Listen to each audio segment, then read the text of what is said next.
Welcome, fellow Bloomingtonians. This is John Hamilton, your mayor, talking to you a little bit about the coronavirus and what's coming at us. We are in a serious, deadly health crisis with the pandemic. Thanks to the people who work every day so the rest of us have the essentials. Our first responders who've kept on the job 24/7. Police, fire, and dispatch answering every call.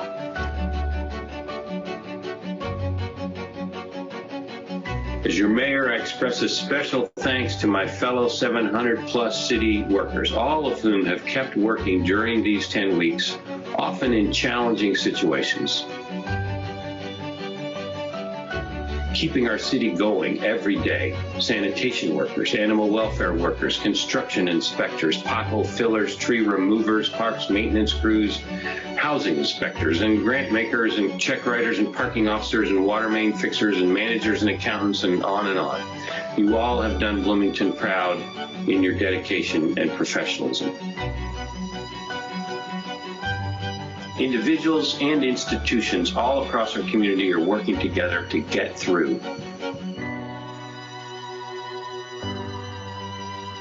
Invest another $4 million for Recovery Forward to help accelerate community and household recovery and reduce the pain and damage of the pandemic.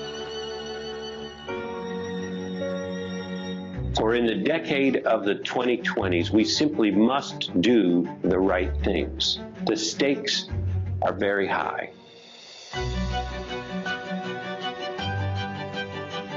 Investments in climate, racial, and economic justice will pay off. They will return benefits several-fold as we revive and reform our Bloomington to build the community we want to be. In all of this, we will be affirming the worth of every person, the belonging of every person.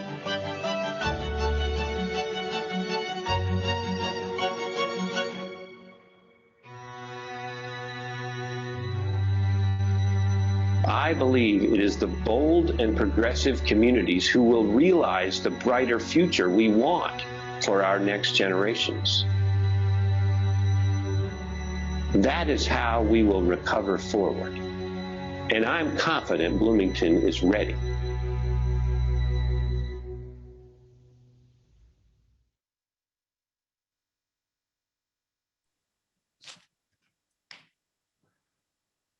Welcome to the 2021 State of the City for Bloomington, Indiana. I'm Mayor John Hamilton. I'm so glad you are with us. I'm sequestered in City Hall, as you may see in my office, so I'm going to remove my mask. These are different times. We're not in the bus Kirk Chumley here in City Hall, unlike usually where we gather together. I do appreciate you all gathering as you can remotely. We are broadcasting this on Facebook Live, on CATS, on the city's YouTube channel, and it will be recorded for all who want to see that. And thank you for being part of this. Thanks for that.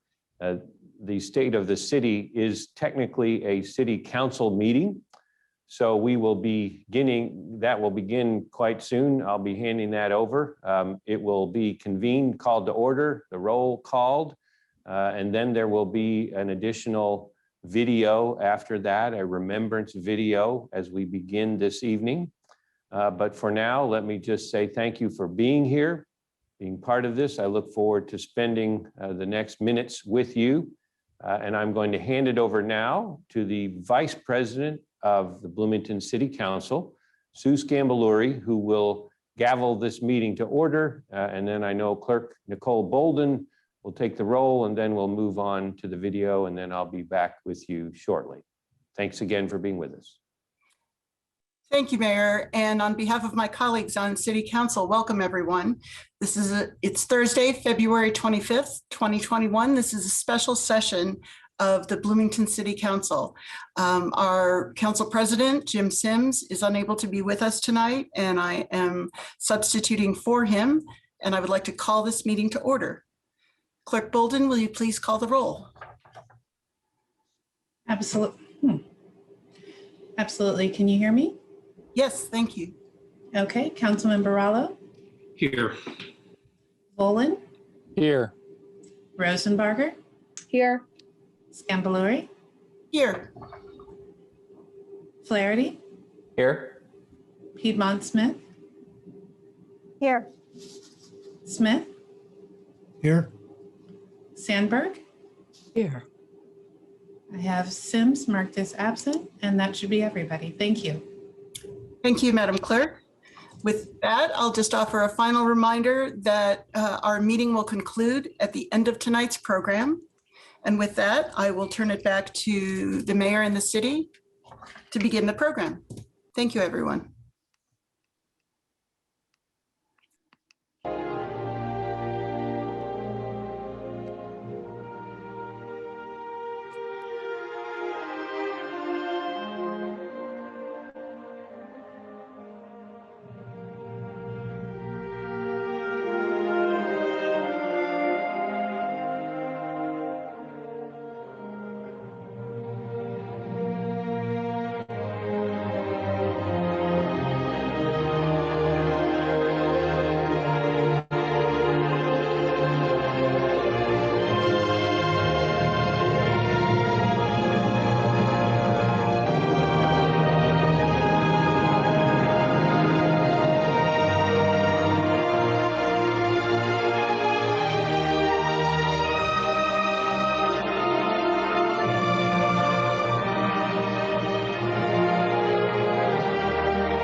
To unmute.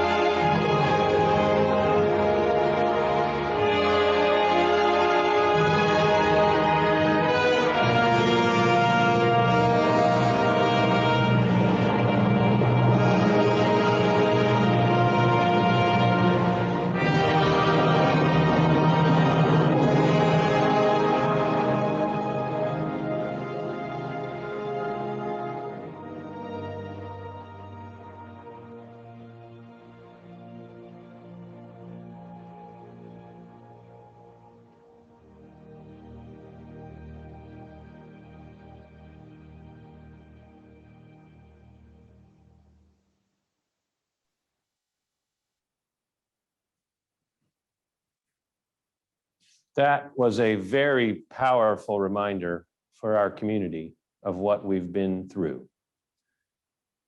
This is my 6th state of the city, and it is a distinct privilege to serve as your mayor. I feel great optimism about the years ahead, but what a year we have just had. 2020 was extraordinary, challenging, and clarifying. In our time this evening, I'd like to spend a few minutes remembering this past most unusual year, and also talking about how we are now recovering and will recover. And finally, how I believe we can renew our community, where we are headed next. These 3 things frame our time tonight: remember, recover, and renew. With this annual formal gathering held as usual in Black History Month, we begin by acknowledging the historical experience of Black people whose immeasurable contributions to our country and our community have been in the face of 400 years of racial discrimination, which demands our current attention and energy. We also acknowledge at the outset that this land, Southern Indiana, was first called home by indigenous peoples, including the Miami, Delaware, Potawatomi, Shawnee, and others, also subject to centuries of discrimination and abuse, and to whom we owe ongoing respect and honor. Part 1, remember. Let's begin tonight remembering. Think back just a year ago. Last year's State of the City was February 20th. I did not mention the words coronavirus or COVID. I didn't foresee what was coming. The first reported US COVID-19 death was just over a week away then in the state of Washington. Let's think back. What has happened to your family and you since then? To your workplace or your school, your friendships, your daily patterns, your home and gatherings with others, your plans, your worries. A city is a great big family, a collection of thousands of individual family stories that make up Bloomington's story. Those family stories have often been tragic. 160 Monroe County families lost loved ones, including my own family. Last April, my wife, Dawn, was hospitalized and very sick with COVID. She was in the Bloomington hospital and her brother in another one near Indy when her mother died alone in a third hospital from COVID. Across the country, more than 500,000 families share that burden of empty chairs at family gatherings due to COVID. Broken hearts. And of course, families lose loved ones for other reasons as well, and our hearts go out to them. It was a hard year for many of us. The stories of 2020 have also been inspiring as neighbors helped neighbors, as healthcare workers soldiered on through great risk and exhaustion, as essential workers made sure we had milk and prescriptions and food and electricity and water and transportation and deliveries and public education and childcare and public safety and more. We cooperated with and cared for each other. We faced national misinformation and denial, but locally worked together and put tighter controls in place to help Bloomington be among Indiana's strongest communities in dealing with this deadly, enormously disruptive pandemic. We will get out of this terrible hole, and likely this year, with vaccinations. Please get yours when it's your turn. I'm looking forward to mine in mid-March, and with continued distancing and masking. Let's remember a few shared lessons from 2020. We learned that change is possible as a community and as people. We really can change, and very quickly sometimes, and radically when we have to. Our schools, our workplaces, our families, our recreation and socializing. How dramatically did we have to change so many of our ways? It's good to know we have that capacity. Inside city government, within 2 weeks last March, we revamped entire departments and work styles. From Zoom council meetings to drive-through farmers market to remote police roll calls. I convened 2 community-wide working groups to support the economic recovery and our safety net, and established weekly press conferences with the city, the county, and IU to keep everybody informed. We trained tenants to do their own apartment inspections with kits left at their doors. We closed Kirkwood to cars to allow safer outdoor dining. New high-efficiency filtration systems at firehouses provided safer air against the pandemic. And, of course, stores, restaurants, retailers, performing arts groups and galleries, therapists and exercise classes, schools and pupils and teachers, everyone had to adapt so dramatically and so quickly. We even had to learn new language, parklets and PPE and PUDO zones, oh my. We also learned that one emergency doesn't make others disappear. The pandemic was an unusual emergency, but other emergencies persisted, even intensified. Climate change marched inexorably on. Whether we pay attention or not, our climate emergency threatens our lives and our planet. Economic hardship and inequality in jobs and in housing were exacerbated by the pandemic. People suffered from substance use disorder and experienced homelessness. Mental health issues rose. Racial bigotry and bias took center stage during 2020. Bloomington witnessed our largest racial awareness and inclusion demonstrations of a generation or more, affirming that Black lives matter, even as the pandemic disproportionately took the lives of people of color. Black and Latino Americans were hospitalized at twice the rate and died from COVID at 3 times the rate of white Americans.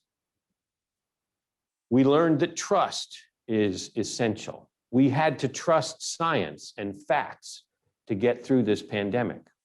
Hoping and fantasizing or arguing and pontificating don't protect us from the virus, nor drinking bleach.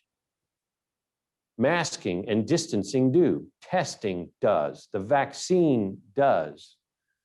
We learned we need to trust each other to protect each other. Dave Chappelle noted that trust wasn't evident when COVID started, when people bought bullets and hoarded toilet paper.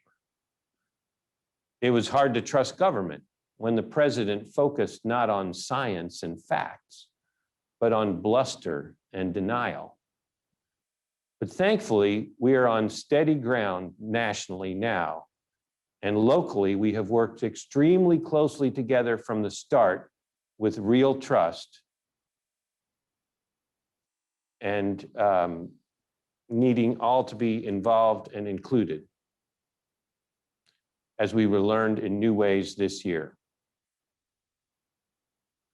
Our health depended on thousands of workers willing to show up and step up. Our community's very survival depended on essential workers of all kinds, being on the job every day, even at risk to themselves and their families. Thousands of students depended on their teachers learning new skills. Communities survive with resilience, cooperation, and vision. Even when those essential qualities are missing elsewhere, we can nurture and cherish them here. Bloomington was able to do as well as we did thanks to exceptional teamwork from and with Penny Caudle in the County Health Department, Lauren Rebell in Indiana University, Brian Shockney in IU Health System, with our local public schools, and with so many others. Local arts organizations faced this crisis that decimated their audiences and threatened their own survival. Our artists, so central to Bloomington's identity and so powerful in these troubled times, showed resilience and adaptability and, yes, great creativity. Let's take a moment now to appreciate how a couple organizations, among the many we so esteem, took their arts into new territory so the show could go on.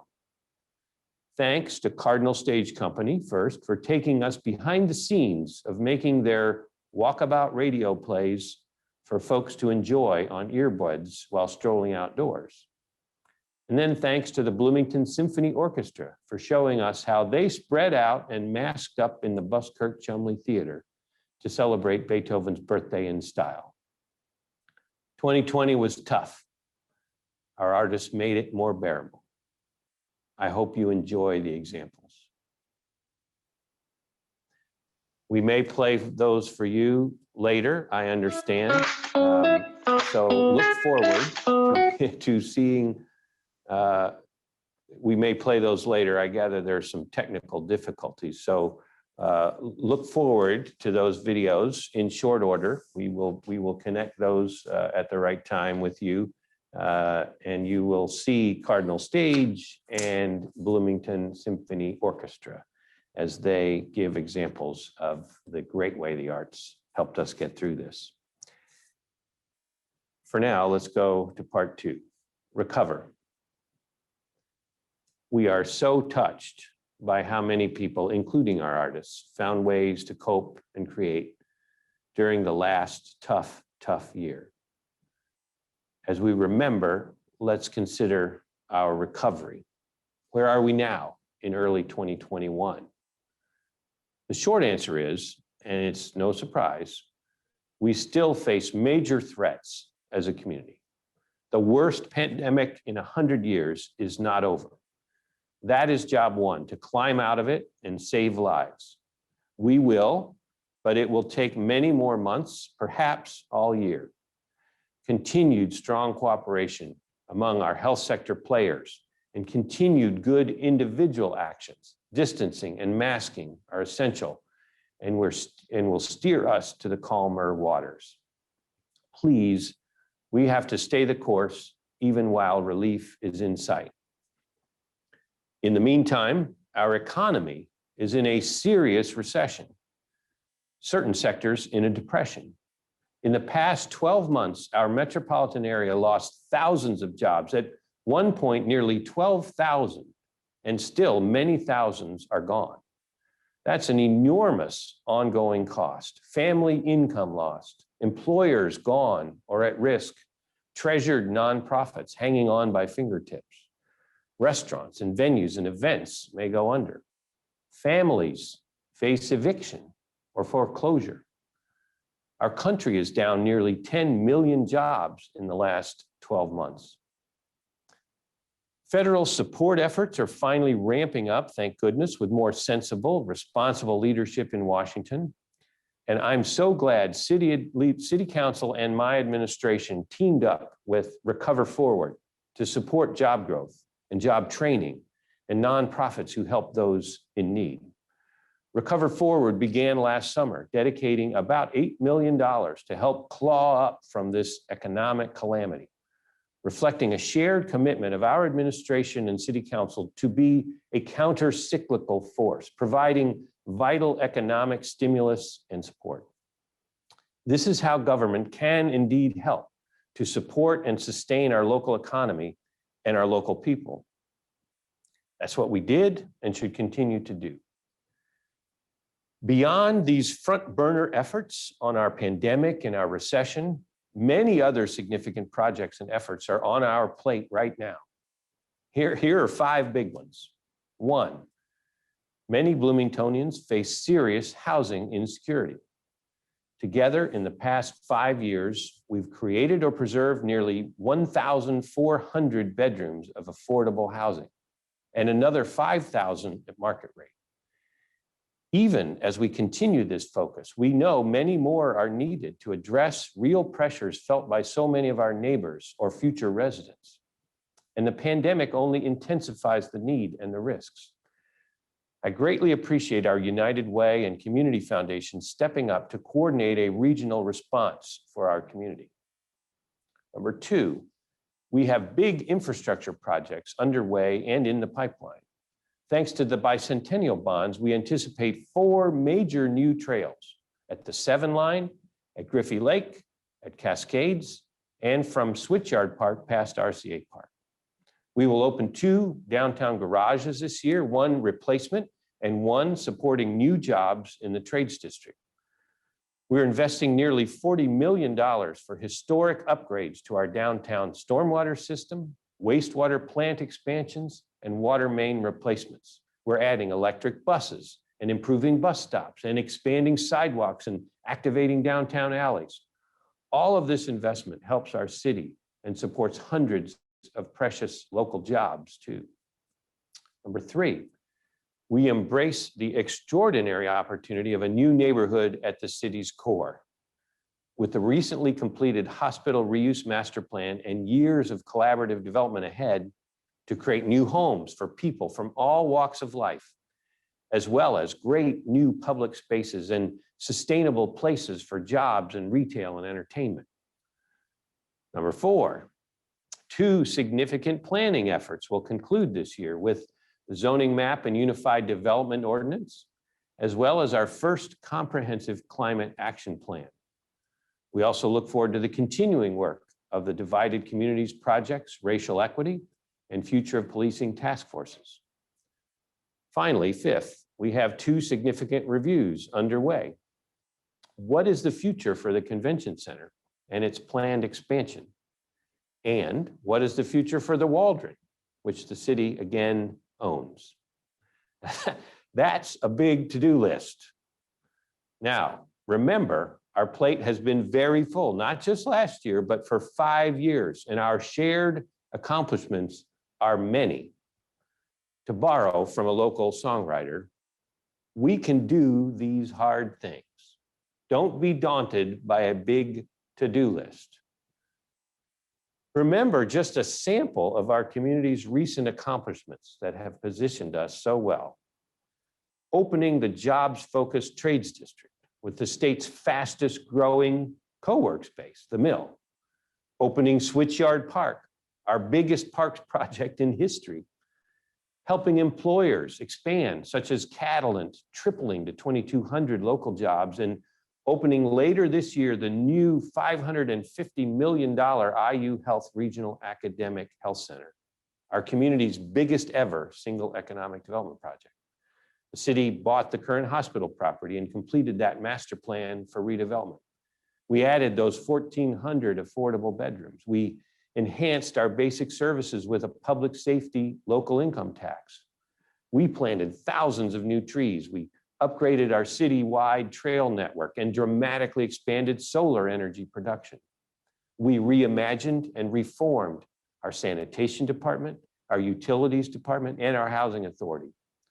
We doubled our investments in basic city infrastructure and completed a comprehensive plan, a transportation plan, and a sustainability plan.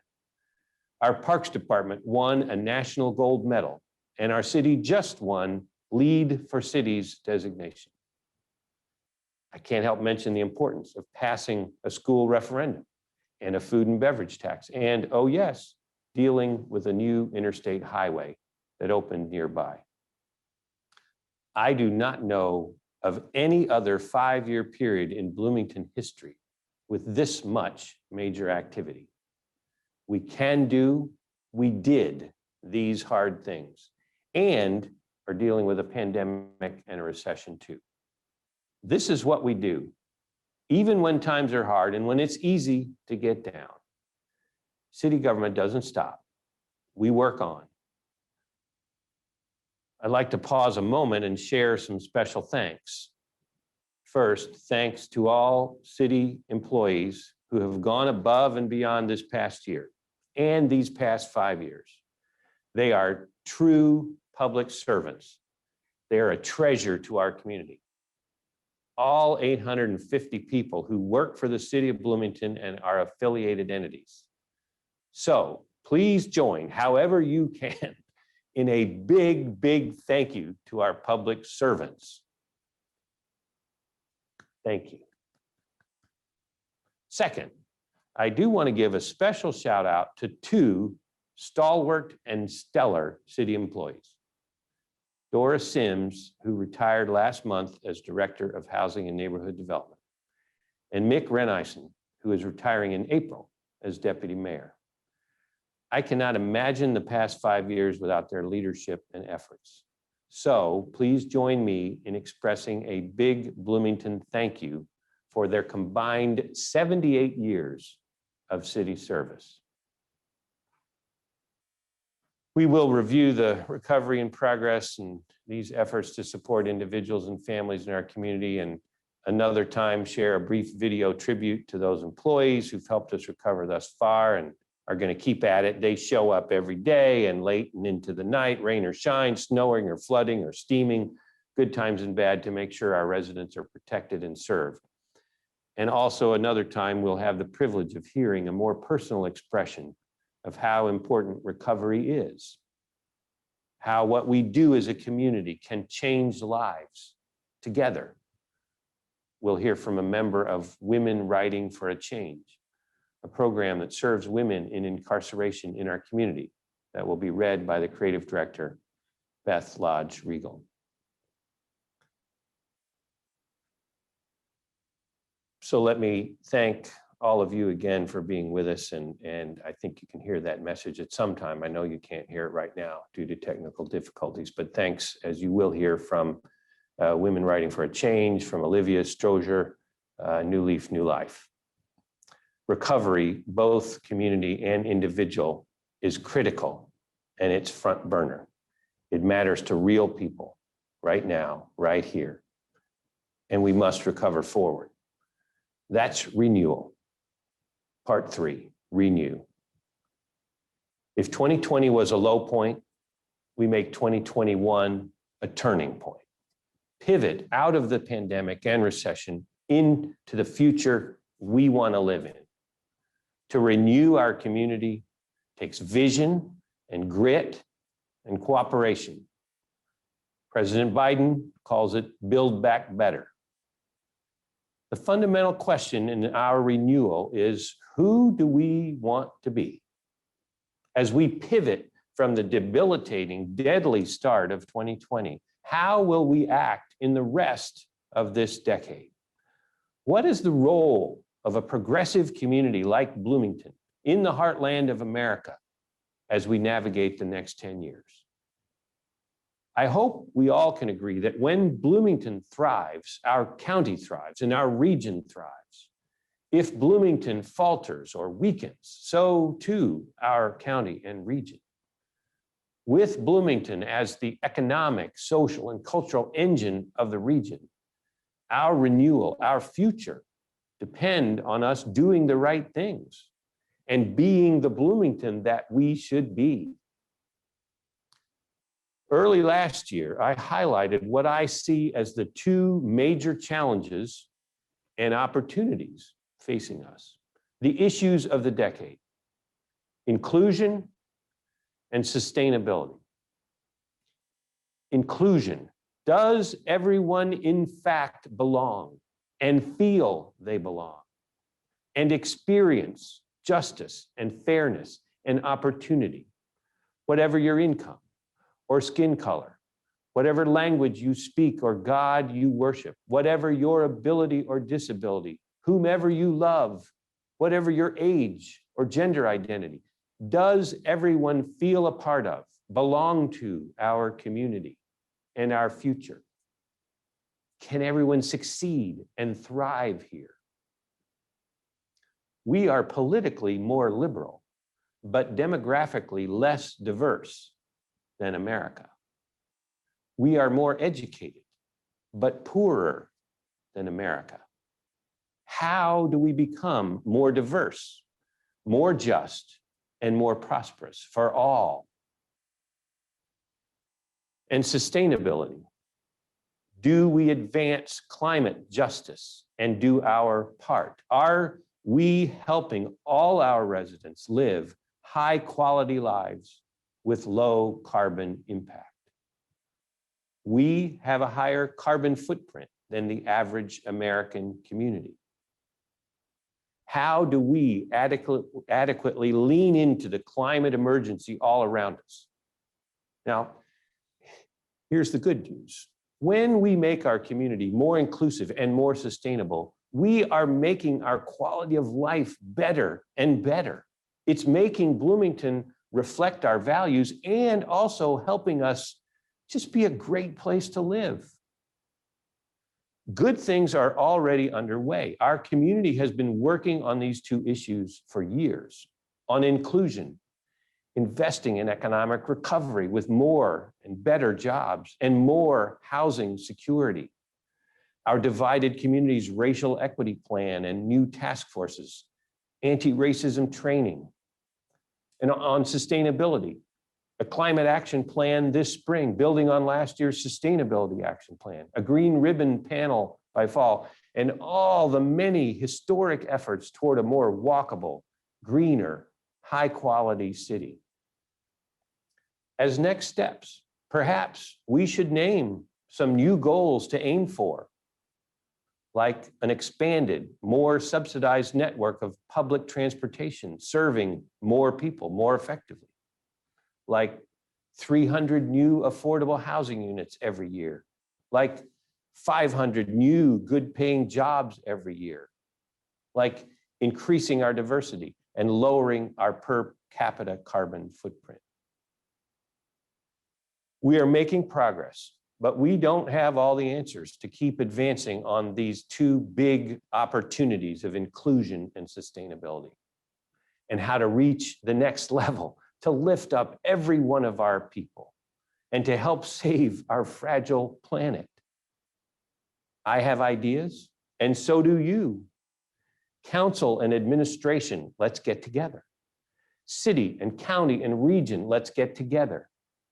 Government and residents and private sector, let's get together. Town and gown, let's get together so our community can and will rise up to meet these challenges in the coming decade.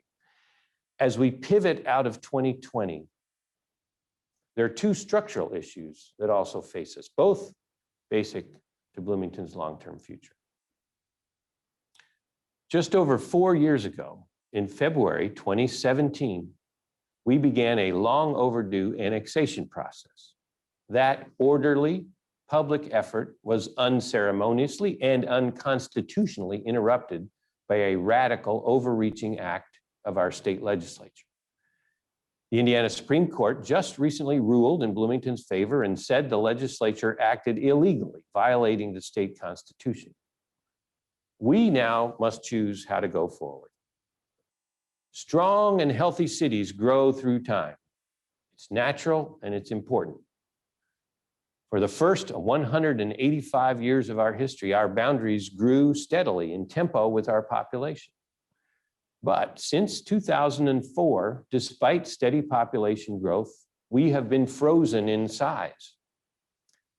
A city whose boundaries don't grow with its population becomes an unhealthy mishmash of services, planning, oversight, and political accountability. We are stronger together. An integrated, vibrant Bloomington can thrive and help all the people of our entire region prosper.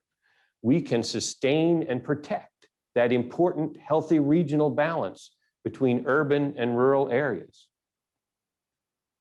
I look forward to working with City Council and all our partners to chart a path forward in the coming months. Second, last year, I urged the importance of new revenue to match our community's goals and purpose. Meeting great ambitions and putting values into practice requires resources. Is Indiana's most progressive community generating revenue commensurate with our values and goals? Do we have the resources to invest in putting our values into practice to address inclusion and sustainability? We have very low combined local property and income taxes, among the lowest of Indiana's 30 largest cities. We have a lower income tax rate than 3/4 of Indiana's counties, and we're lower than all 6 of our contiguous counties. I believe as we pivot into 2021 to the future, to renewal, we will need thoughtfully to align our ambitions and goals, our expectations for our community and ourselves, align them explicitly with our available resources. I look forward to working again with city and county partners on this issue. And we can hope and urge that Congress will quickly pass pandemic relief packages, including support for local governments like ours. I believe we need big dreams and ambitious goals. And we also need to work in the quotidian messiness of improving things day by day and year by year. Our vision for the decade and beyond should be audacious and bold. Our approach must be practical as we work to make actual progress on the ground step by step. And as we work to get things done, we need to find the helpers, the positive forces for change, the people and institutions who cooperate and roll up their sleeves. Negativity and attacks are often easier than positivity and trust. Our social media culture and our finger pointing and whataboutism and virtue signaling can sometimes overwhelm the nitty-gritty, day-to-day hard work of making progress through dialogue and compromise and mutual aid.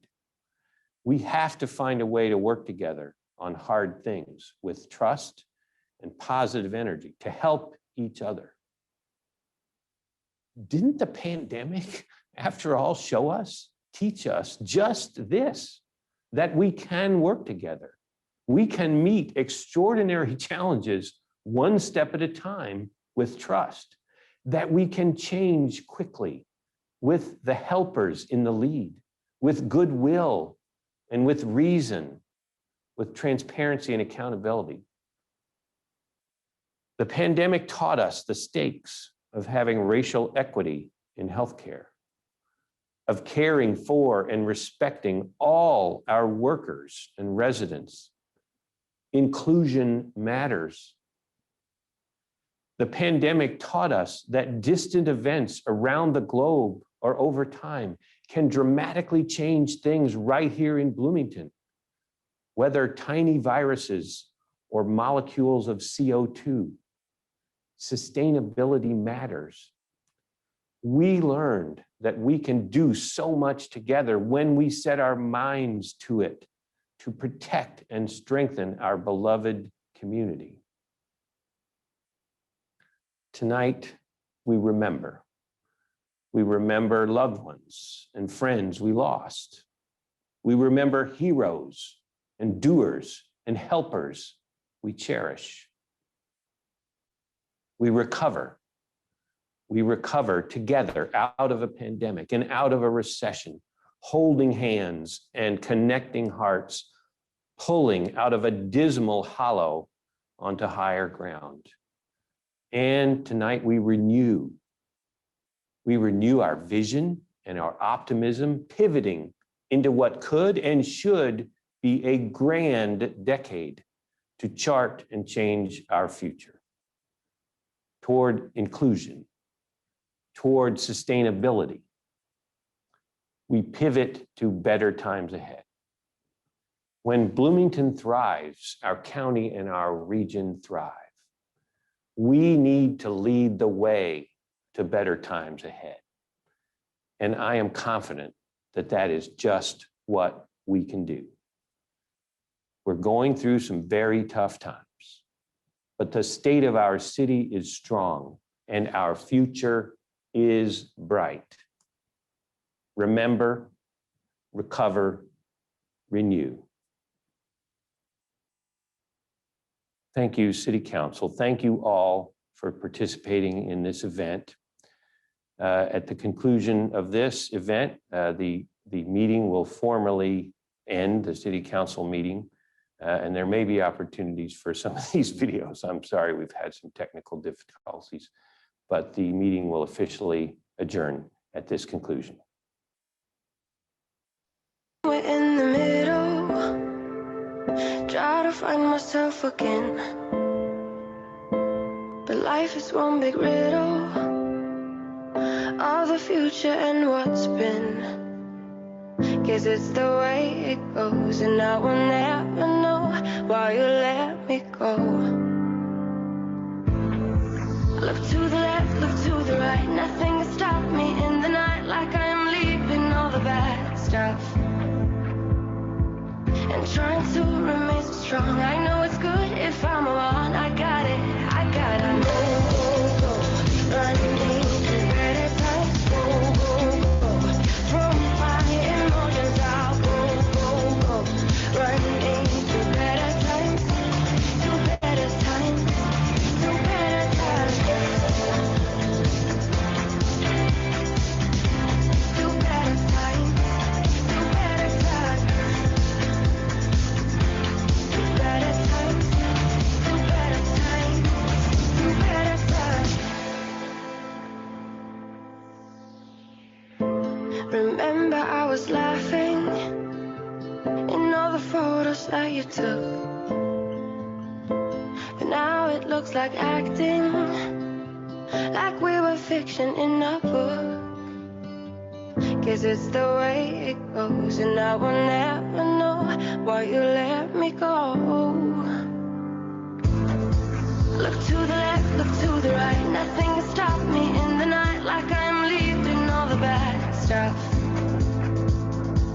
and trying to remain so strong. I know it's good if I'm alone. I got it, I gotta go, go, go, running